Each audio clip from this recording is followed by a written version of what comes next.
Watch a liberal snowflake meltdown when she sees the Dukes of Hazzard Dodge Charger at a car show. What if I told you that there was just a good old layboy who never meanin no harm, got in trouble with the liberal law since the day he brought his Dukes of Hazzard car to a heritage festival? Sadly, this is not a hypothetical question. One such Dukes enthusiast was berated and ordered to move his classically southern car by an extremely pissed-off woman who took it personally. Watch, if you dare, her assent of the car driver and general political downfall of the country if her wishes aren't granted. Via the blaze. A woman identified as Ybia Anderson ranted and raved hysterically during the Highland Creek Heritage Festival in Toronto when a near-replica of the Dukes of Hazzard car bore its traditional Confederate flag insignia. In the 4-minute video, Anderson's behavior becomes increasingly unhinged, yelling profanities at a man identified as a friend of the car's owner and screaming, while continuously interrupting him despite asking him for an explanation. This racist car with not one, but two Confederate flags on it is front and center, the first thing that people see when they walk into this festival. Anderson, a woman of color, said, "People who look exactly like me and my son died, were murdered because of that flag.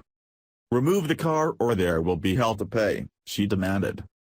She keeps yelling about how the South lost the war.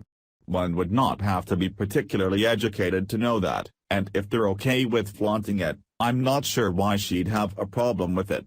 The reason that people keep flying the flags isn't because they hate black people. Well, I'm sure there are a few weirdos out there that do, but not in general. It's because then, as now, the focus was shifted to the entire war being about one issue, when it was about many.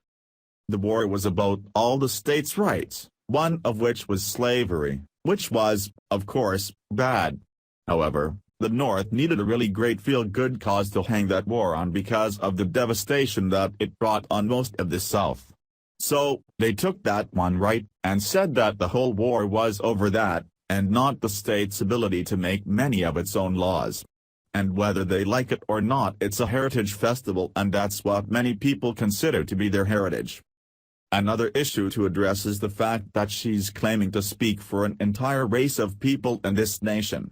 Doesn't it seem like if another person of color isn't offended, maybe it's not really offending the whole race, or is there only allowed to be the one opinion for the whole race?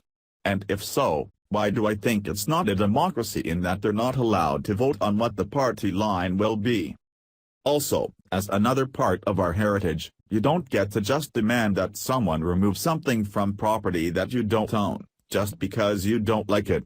I guess we could be generally sorry that your day was disrupted, but unless you buy the land it's sitting on, or start your own festival, you don't get to push your own will off on other people. That's kinda how freedom works. Because forcing someone to do something, just because you want it done, would be kinda like what was done to your ancestors.